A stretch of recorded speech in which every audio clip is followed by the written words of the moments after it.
Hi అండి, ఈరోజు పాలకోవా చేస్తున్నాను. 2 ప్యాకెట్స్ పాల ప్యాకెట్లు తీసుకున్నాను. ఒక కడాయి తీసుకొని కడాయిలో 2 ప్యాకెట్స్ పాలు పోసి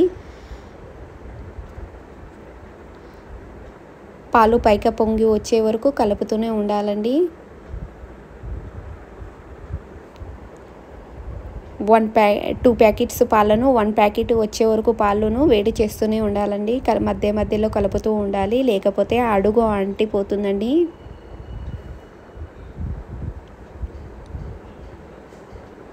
పాలు బాగా చిక్కగా అయ్యే వరకు కలుపుతూనే ఉండాలండి. ఇప్పుడు కొంచెం చిక్కగా వచ్చాయి పాలు.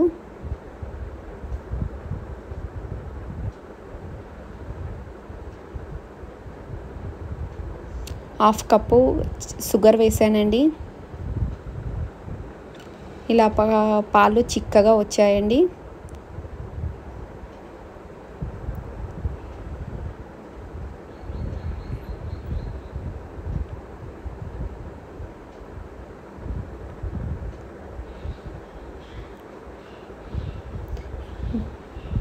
పాలకోవా రెడీ అయినట్లే అండి. ఇలా అంటే అండి సింపుల్గా హోమ్మేడ్ పాలకోవా చేసుకోవచ్చండి. చాలా టేస్ట్ చాలా బాగుందండి. మీరు కూడా ఒకసారి ట్రై చేయండి. పాలకోవా రెడీ అయినట్లే. ప్లీజ్ లైక్ చేయండి, షేర్ చేయండి, సబ్స్క్రైబ్ చేసుకోండి.